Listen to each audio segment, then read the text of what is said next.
Good morning, good afternoon, good evening, TV land. Welcome to WeBeam TV, and this is Taboo Talk with Ray and Steve. I'm Ray Amanat, based out of Port Richey, Florida, and I'd like to bring my co-host, Mr. Steve Reed, who's in an undisclosed safe house somewhere in Texas because, well, just because. Sometimes Steve needs help. How you doing, Steve? Ray, I'm doing great. How are you? I'm doing great. As always, we have sponsors. I'm going to start off with our first sponsor, which is Heroes in Action. Heroes in Action is a nonprofit organization dedicated to violence prevention education.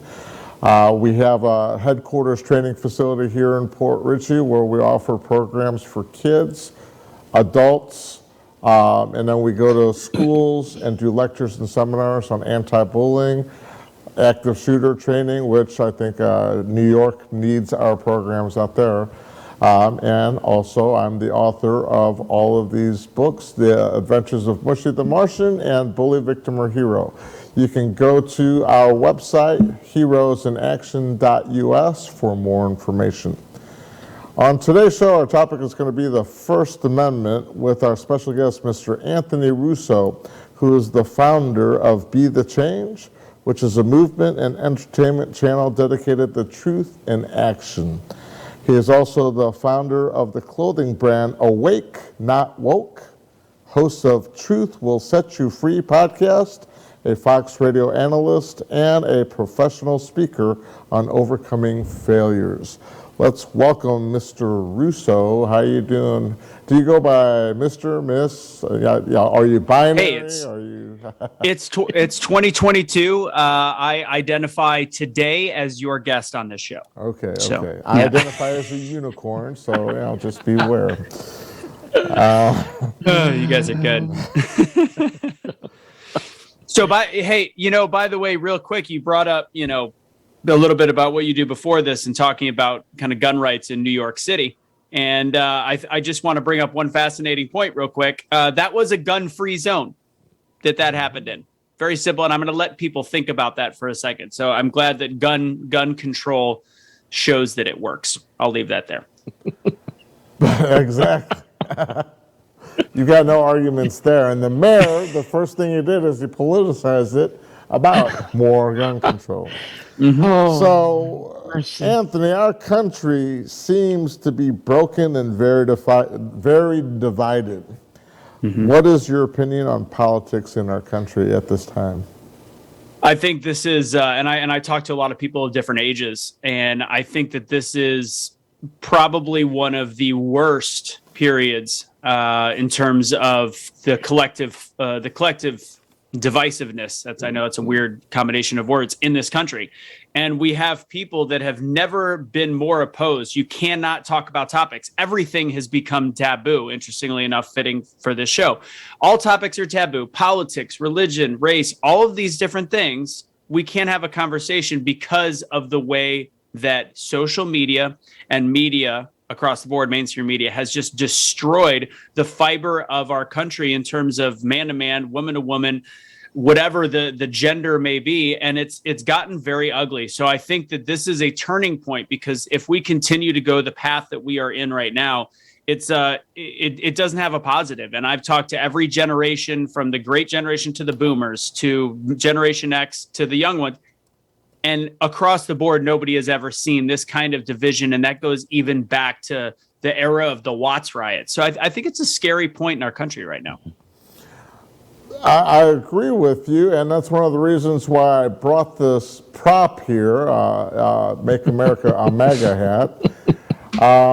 What is wrong with this statement, Make America Great Again? It's just because Donald Trump had said it or made it his brand, and people hate it because it's associated with President Trump. But what's wrong with saying, hey, I love my country and I want to make it great. I want to keep it great.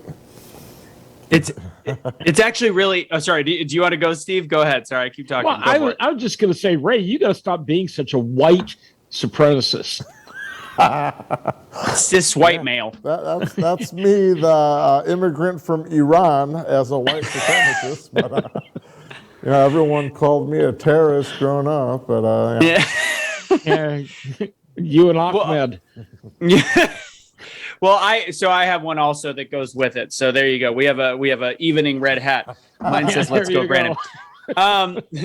Which you can get on my website. Moving on. So, no, I honestly, shameless plug. I've talked a lot about that phrase, ironically enough, because I think that it was such a misconstrued phrase, even from Trump supporters, because you've got this "Make America Great Again," and people can automatically hearken back to, what do you mean great? There was racism and slavery, and look at how bad it was in the 70s and the 80s. But in all reality, if you take a step back, and I don't know if this was Trump's intention, it might not have been, but when America was great, you looked at the family unit and you looked at the way that it didn't matter if you were Hispanic, black, white, people respected their parents. They respected their elders. They listened to people, even if they wanted to defy a little bit, there was still I don't know what my mom's going to do to me if I do this. I don't know what my dad's going to do to me if I do this. So there was still a level of respect, and it led to a much more civilized country. Now, I have a lot of conversations on systemic racism, and I do believe there was an era in our country that caused where we are. I think the crack epidemic 100% broke apart the family unit, destroyed a lot of the underprivileged black neighborhoods that got us to where we are now. But that doesn't make an excuse to not try to figure out how to fix the problem now. And again, Make America Great Again is essentially, let's have respect for the people that have come before us, and let's find a way to pave a new future. And I do think there's a lot of power in Make America Great Again. Anthony, I'm going to challenge you on a couple of different things. While I agree with you about 90%, I think it goes even farther. And I think that a lot of the breakdown in the family and the household, specifically in the black households, goes back to the 60s and LBJ. And when you talk about the tax code being punitive, when you talk about laws and welfare laws that were passed that basically said a black woman can have a baby and we will give her X number of dollars a month. However, there can't be a dad in the house. Let's see, how can we destroy the American family, the black family? So I think it goes all the way back to that era as well. So that's number one. Number two, you said, children used to respect their parents. Not only did I respect my parents, I respected other people's parents as well. 100%. And I grew up in a small town, and if I did something wrong, within 14.7 seconds, my parents would know. And when I got home that day, I may have a difficult time sitting down. Yeah. So I think you get my hint. We don't have that. I was in a parking lot. This goes back several years. And there was a mom and probably about a 12 or 13-year-old boy. And mom said, "Can you put that cart in the return place?" So what does he do? He takes the cart and he heaves it across the parking lot. Okay. And all I did was just said, "Really? You're too lazy to walk it into the little return area?"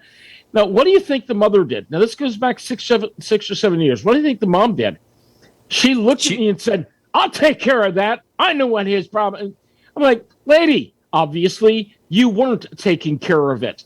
So there's a lack of respect from the children to the parents, but sometimes the parents are letting the thing slide like that. If I had done that with my dad, oh, geez.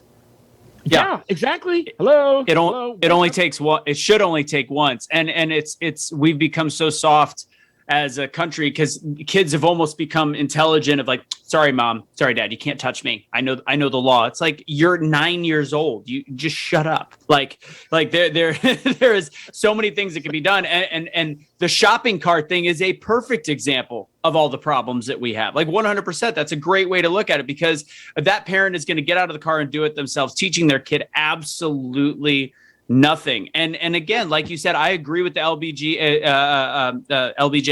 I agree with all of the issues dating back to that. And even further, you can look at generational issues in slavery. I 100% get it. It's not necessarily the fault of a minority public or even poor generational white families, generational poverty-stricken white families. But it is still, and I do motivational performance coaching, it's still your responsibility. Nobody's going to come help you just because it's not your fault. Right. Steve, did you want to take that?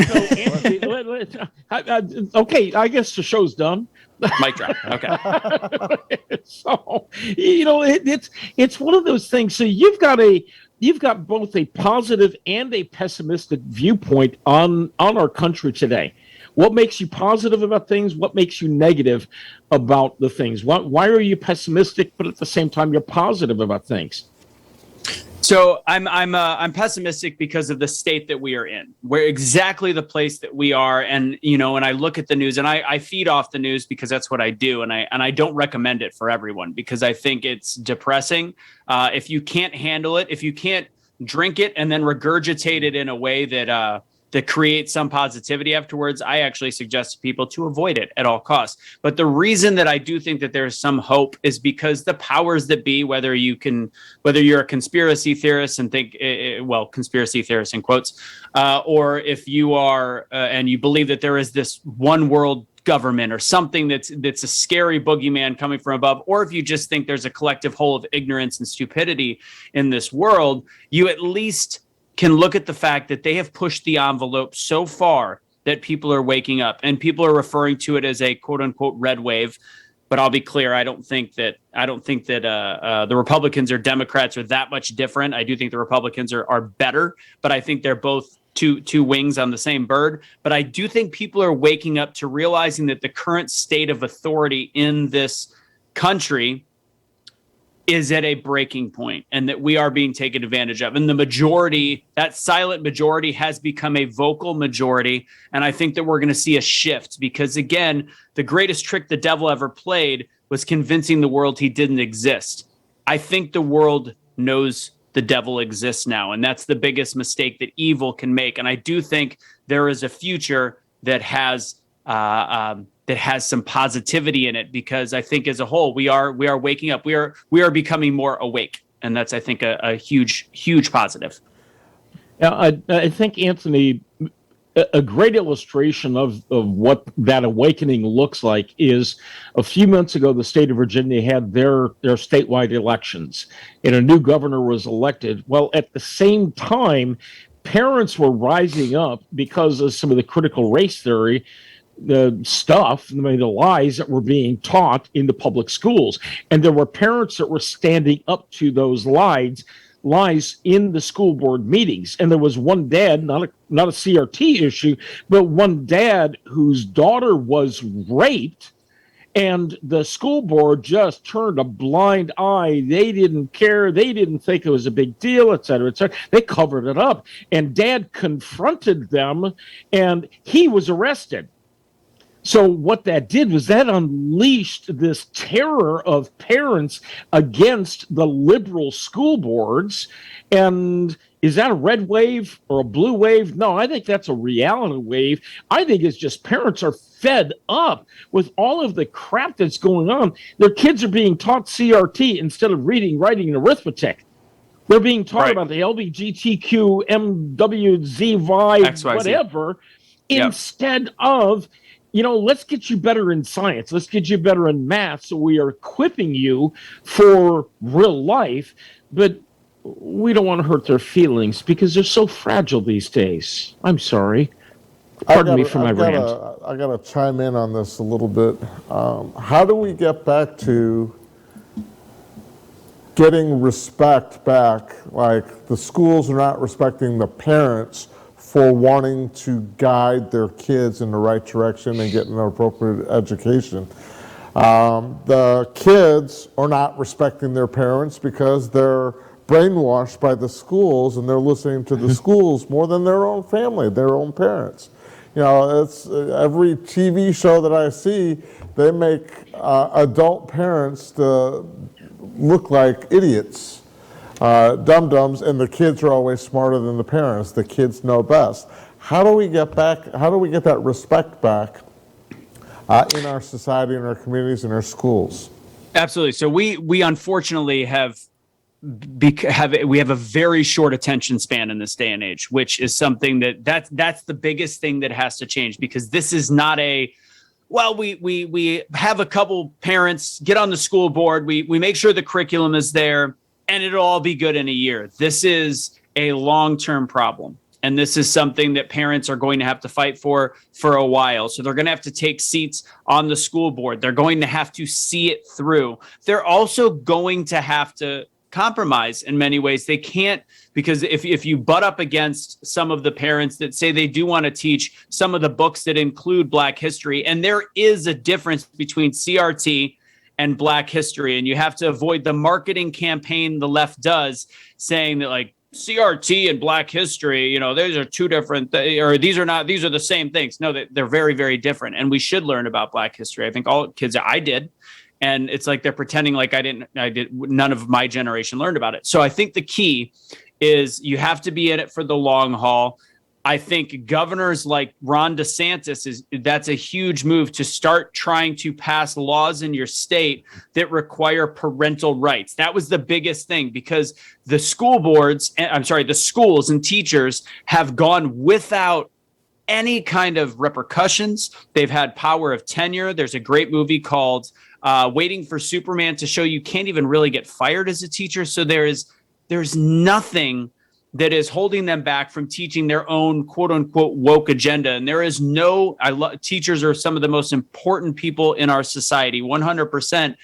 But a lot of these teachers came from very liberal institutions. There is always been the line that a teacher is somebody that can teach on something, but never actually do, which I think's a rough around the edges statement. But it does say something. These are people that love academia. Academia can be very dangerous if it's never put into action in an everyday society.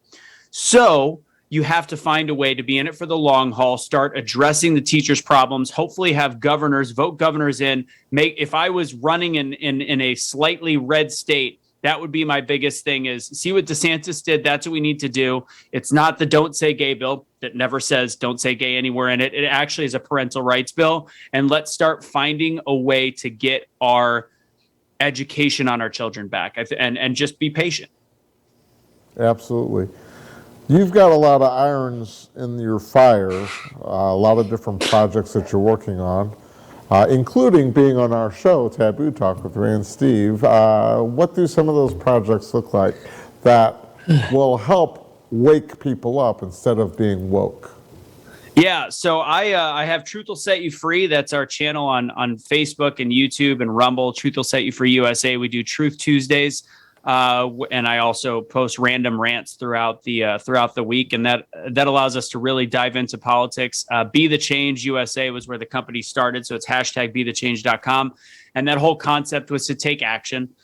So I work on that as well. I've come to realize in this modern day world and censorship and issues with social media, as much as I would love for this to be where I make my living, it's incredibly difficult. We originally had tens of thousands of views per week, and that slowly but surely has gotten chopped ever since January of 2021. Super weird. I don't know how that happened.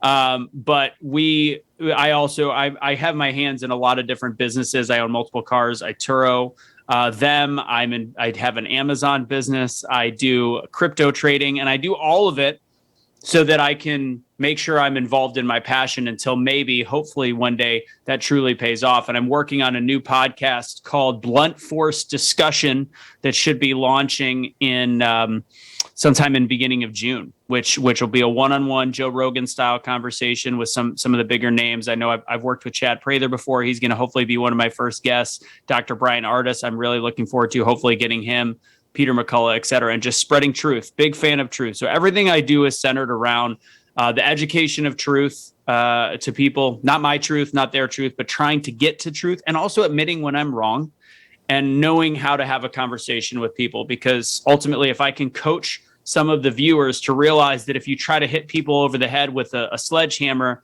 that are yelling at you, you're not going to get anywhere. So equip yourself with facts education, information, but meet people with empathy, understand that they've been misguided by the media for so long. They've been misguided by misinformation. They've been lied to about what a truth and fact checker is, and allow them to all of a sudden start seeing themselves on their own, be a listener. And then when all of a sudden they go, well, this seems a little fishy, that's when you come in with facts, education, and try to start bringing people back to center.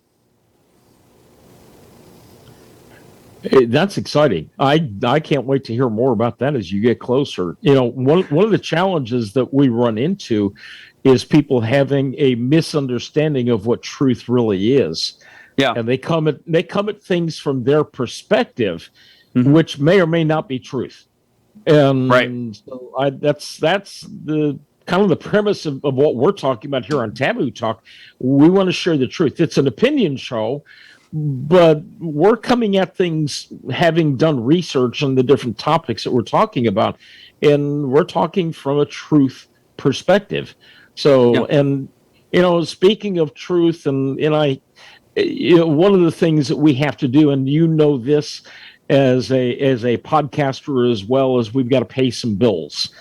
And that is a truth. That is a fact in our world. And like you, I would love to be able to do this. This is one of my passions, but we got to pay some bills. And one of the ways that we're paying bills is with some of our sponsors.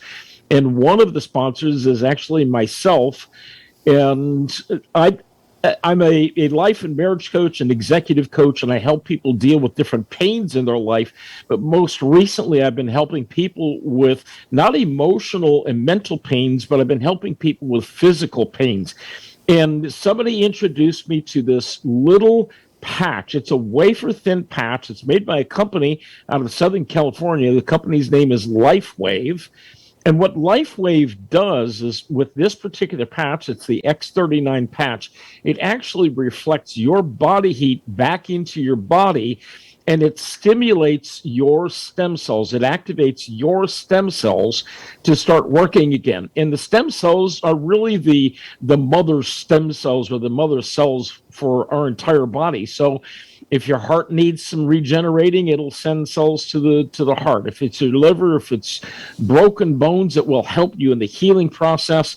It will help with scar reduction. It will help with energy enhancement. It will help with better sleep.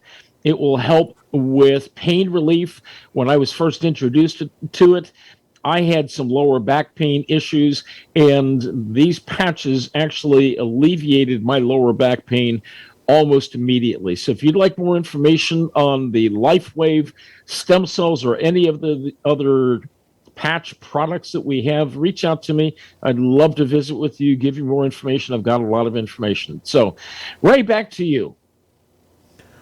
All right, thank you. Moving forward, as a country that I love and I hate to see go down the toilet, where do you think we'll go from here?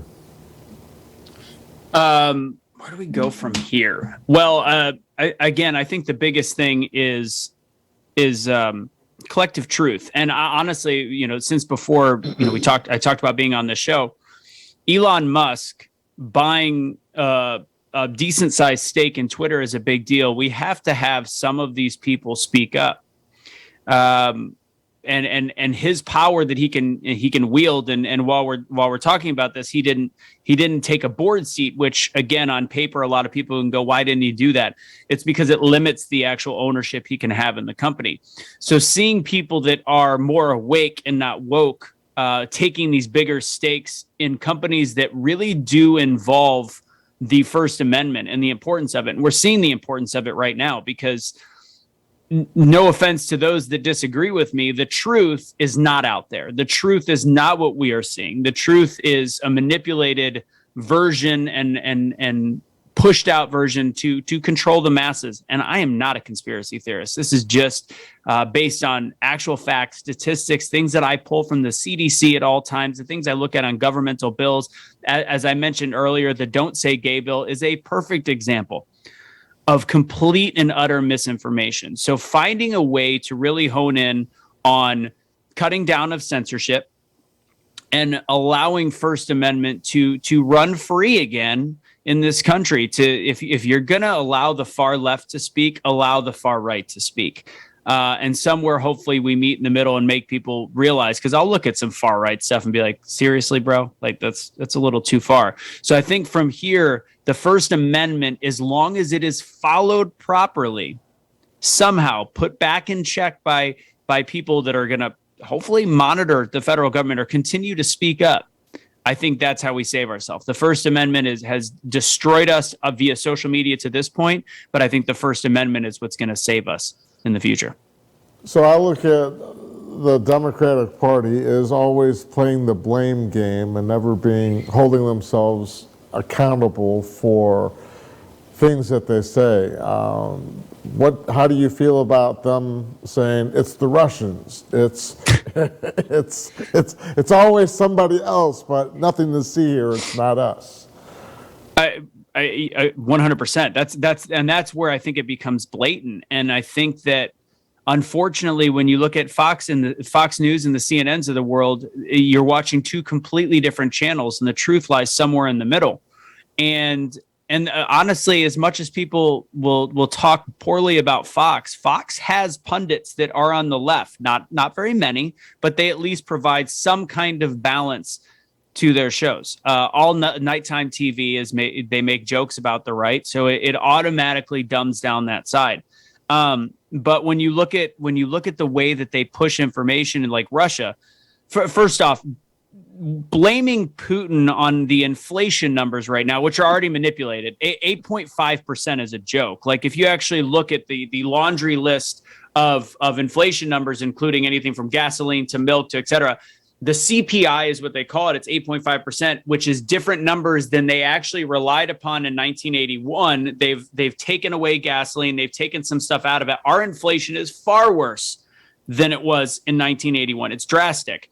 So they've found a way to at least like minimalize how bad it is. And even with them minimalizing it, they're passing the buck to Putin, which has nothing to do with it. And then you've got Russian collusion that was such a huge news story. Meanwhile, Hunter Biden's laptop was completely ignored. I honestly don't know how to get it in check unless you actually look at the whole issues with our government, and then it's a whole different story that could take hours and hours. That include term limits, not allowing people like Nancy Pelosi and her husband to have insider trading, because that's what makes people want to stay in office. You can't make $200,000 a year and have a net worth of $200 million. There's so many different issues in our corruption in government.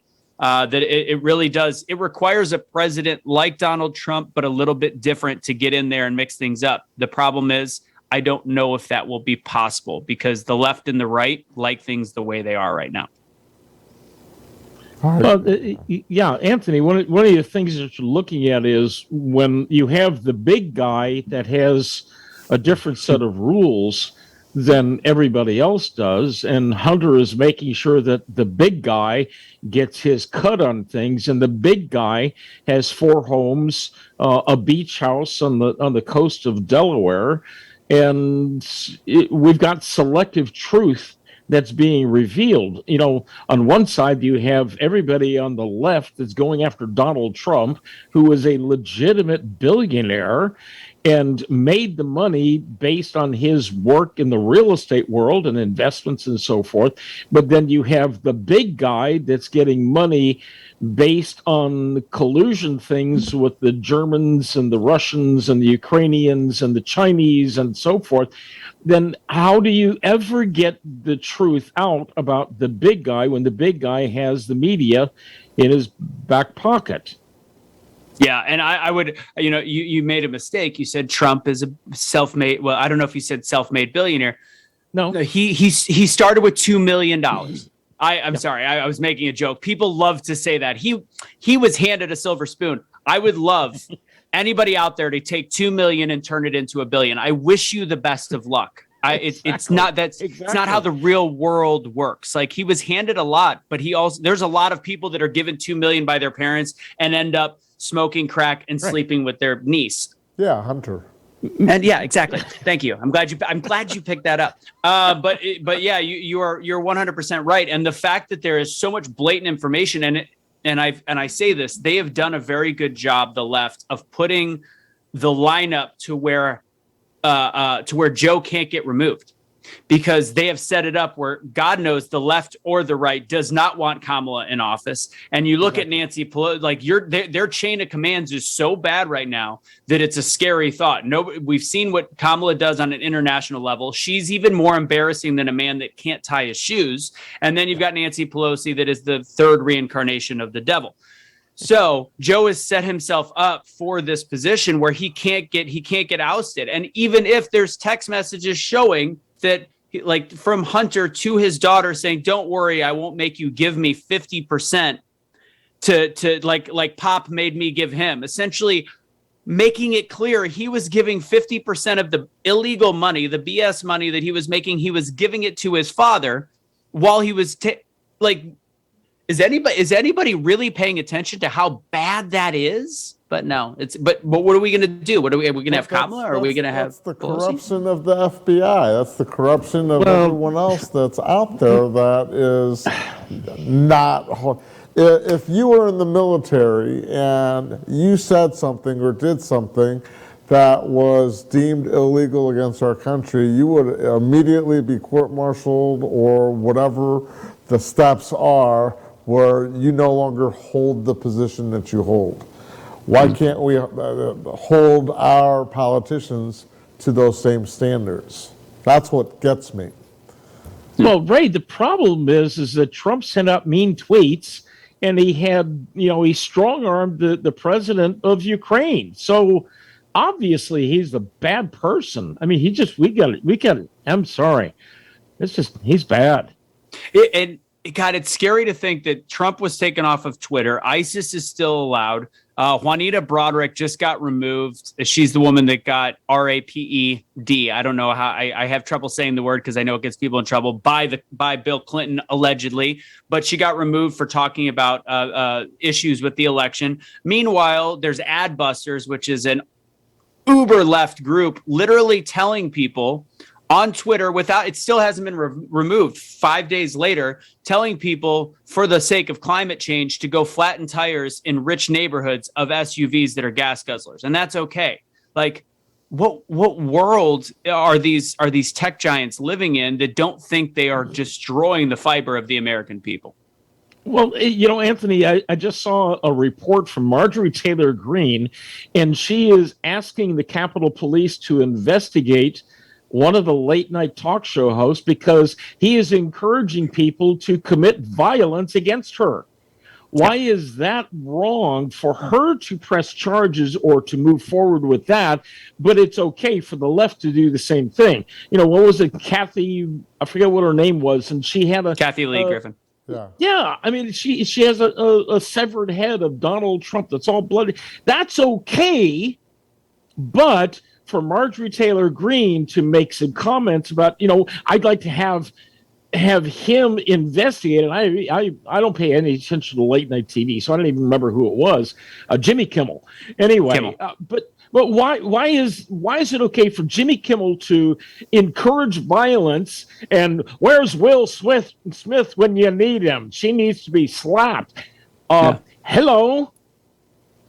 You're right, and it goes a lot with pharmaceutical issues as well. You've kind of got unchecked power there that has led to doctors doing the same thing to other doctors. I just saw a MedPage article a couple days ago where this one doctor is suing the American Frontline doctors for harassment. She's like, my life has been in jeopardy. This has been horrible for me. Meanwhile, this same doctor, and because I should lead into it. American Frontline Doctors did a video on her being this, they made like kind of this mockumentary of her being this serpent, this horrible person, and kind of making a joke out of the seriousness of what she was doing.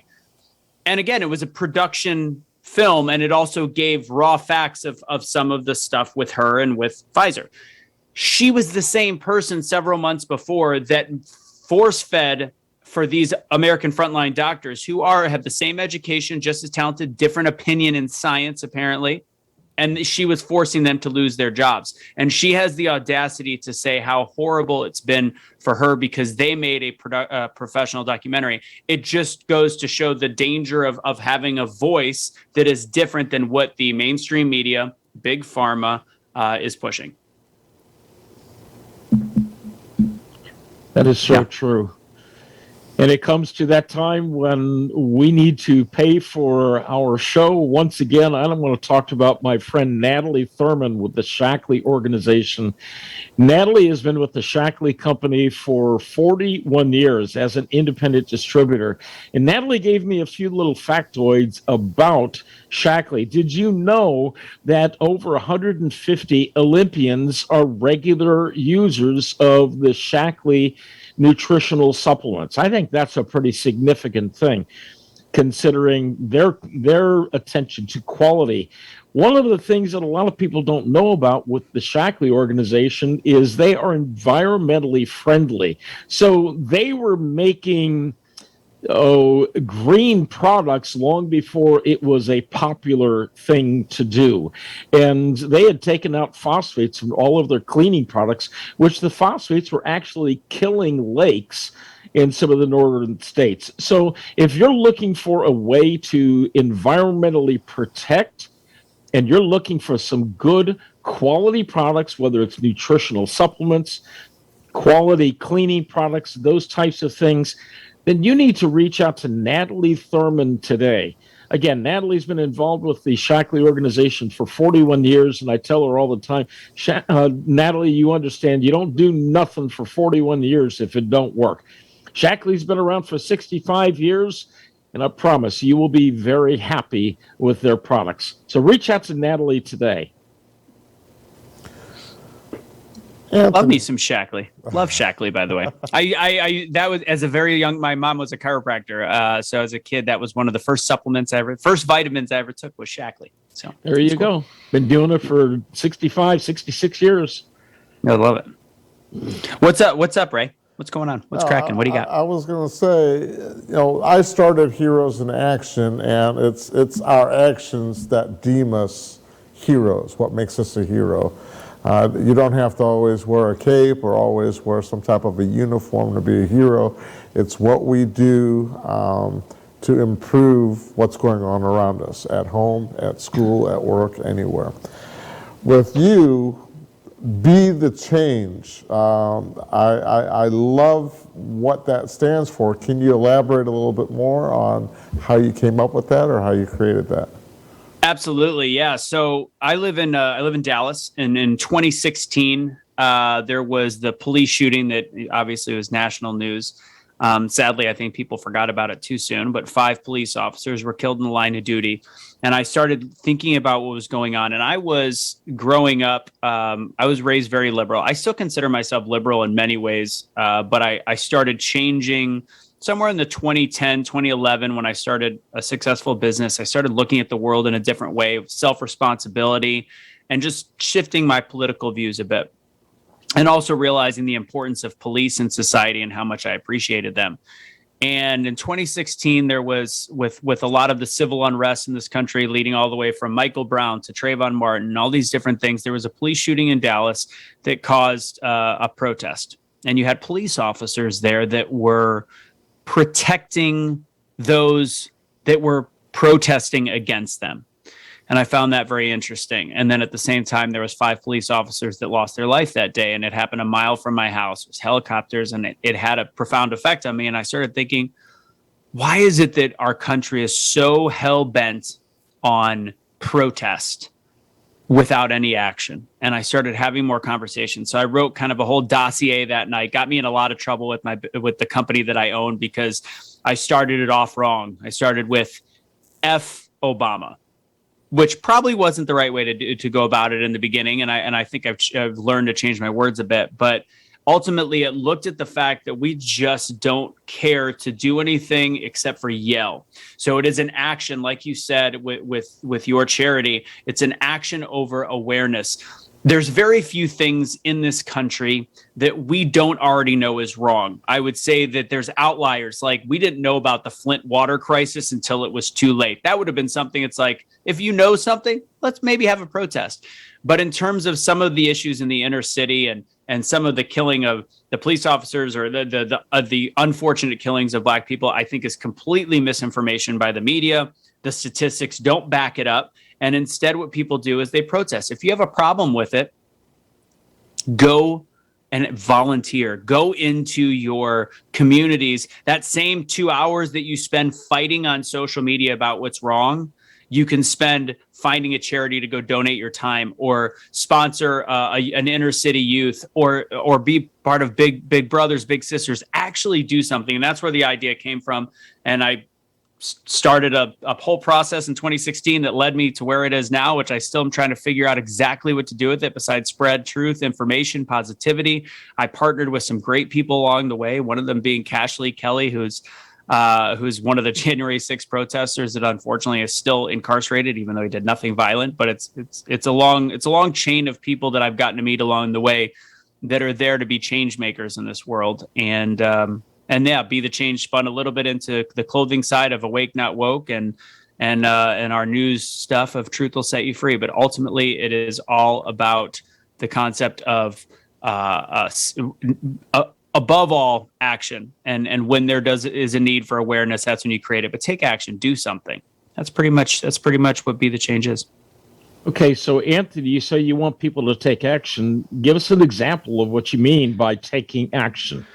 Yeah. So, I mean, a perfect example is volunteering. And I think, unfortunately, in this country, it is way too difficult to volunteer. And whether you are a follower of Christ or religious in any way, shape, or form, churches provide the best avenue to figure out where to volunteer in underprivileged situations. So if you have a very direct issue, if your issue is climate change, and we're not going to go into the issues I have with that, but if that is your issue, make sure that you're a part of some kind of special recycling program, or you're legislating in your local areas to make sure they're doing the right things. Because I got news for a lot of those people recycling. Most of the stuff you recycle ends up in the trash anyways. So find your cause. Everybody has a different cause. Don't judge other people's cause, because everybody's got a different background, a different reason of what makes them tick. And whatever your cause is, share what you're doing. Share how you're helping people. I think the days of like, oh, you're being a braggart that you gave $5 to that bum on the street is done. Positivity spreads positivity. There's way too much negativity.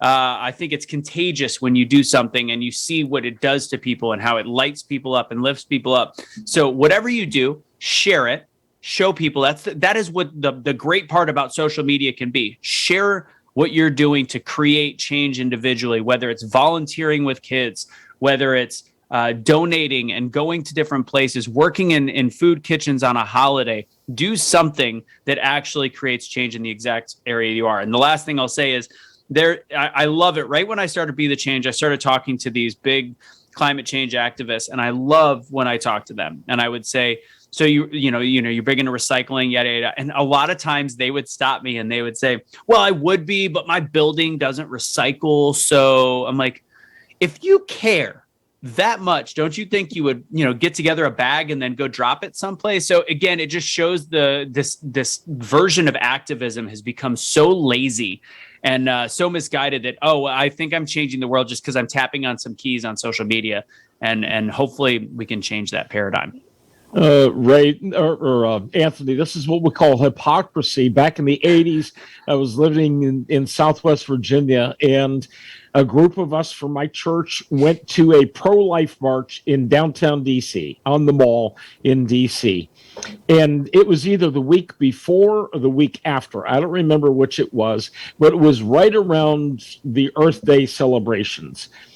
When we left the mall in D.C., the mall was spotless. You could not find a piece of trash anywhere.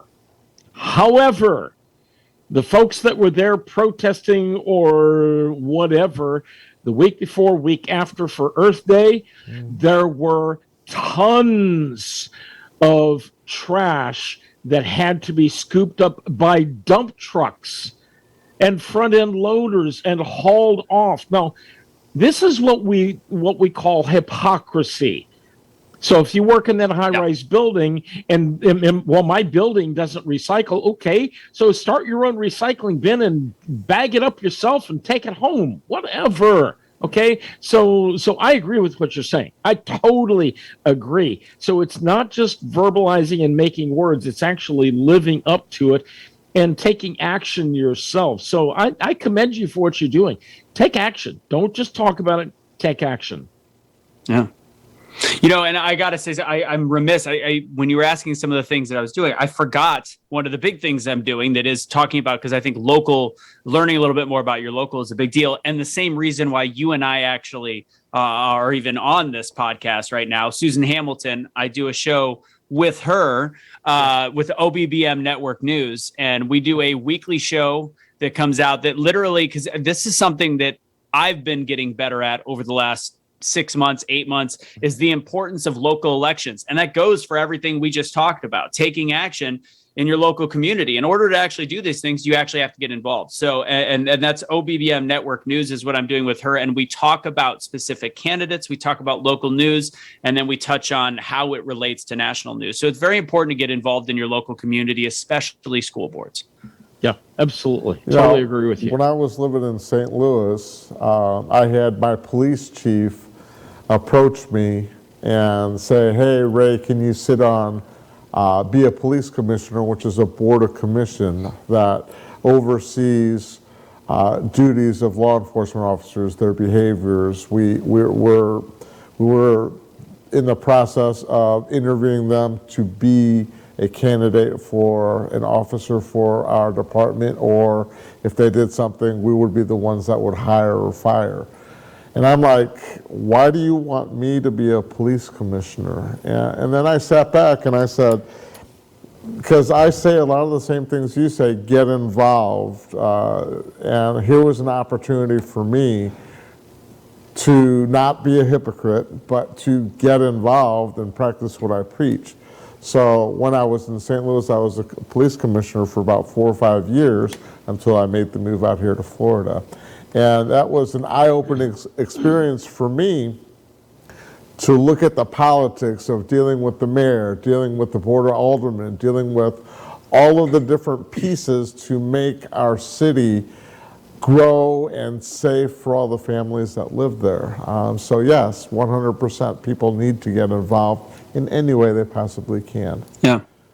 Yeah. And if you don't have time, sorry, the last thing, if you don't have time, typically it means you're busy with work. And it's not saying give $200, give something to the cause. Like if you don't have the time, give $20. Find a charity that actually does something good. Anyways, sorry, go ahead. You're good. You made a comment earlier about churches getting involved and having a figure on the pulse of the community. My wife and a group that we lead at church, they went to the North Texas Food Bank this past Saturday, and they volunteered to help pack boxes and get things ready for those people that need some additional help.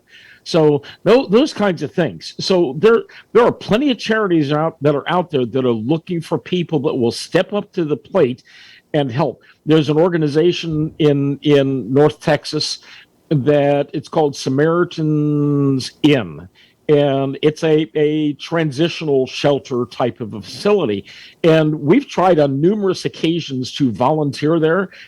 And thankfully, they've told us every time, we don't need you. Yeah. I'm like, yeah, that is great. I love that. Then talk to us about your clothing line. How can we help support you, and what does the clothing line do? Is it primarily just to sell products so you can pay your bills, or what's the purpose behind your clothing line? Yeah, so we like to use it as a billboard for the brand. When Be the Change started, it was a lot of just Be the Change stuff, and we were donating 15% to different charities, and a lot of them, we're inner city type stuff. Right now, we've broadened the line because we realized that Be the Change doesn't necessarily fit all the different messaging. Like you can see the Hold the Line T-shirt on there, the basics of Awake Not Woke, Make America Think Again. We use predominantly American-made products, so it's done on Shopify, and it's essentially to spread a message. So it's awakenotwokestore.com, and it's awake for the awake is the 15% off code for anybody that goes on there. We are still we do other drives in terms of donating we definitely can use as much help as we can get right now to fund our shows. So we actually are currently not donating that. I donate personal money to different charities, but that one is just covering costs at this point, just especially since things have gotten a little bit more expensive. Thanks a lot, Joe. So what do you mean when you say awake, not woke? What does that mean? Woke, great question. Woke was a big phrase, obviously, a couple of years back. Everybody's like, I'm woke. I think I even considered that phrase. I liked it a couple of years ago because I think that there was it got bastardized, much like the whole concept of Black Lives Matter. Black lives, of course, matter. BLM sucks. Anyways, so and not the Bureau of Land Management. So same concept. Woke, woke got bastardized, and now the concept becomes be awake to everything going on around in the world around you. Stop paying attention to what the media tells you. So woke is this culture that I think a lot of the political parties all over the world. I heard a woman in France who is running for president trying to get rid of wokism or whatever the French version of the word is. And it's fascinating. So getting rid of that woke ideology that thinks that every social justice warrior out there is doing the right thing instead of actually being pragmatic towards fixing problems. The way you fix problems is by being awake to what's going on in this world. So would you say that Ron DeSantis is awake and the Disney people are awoke?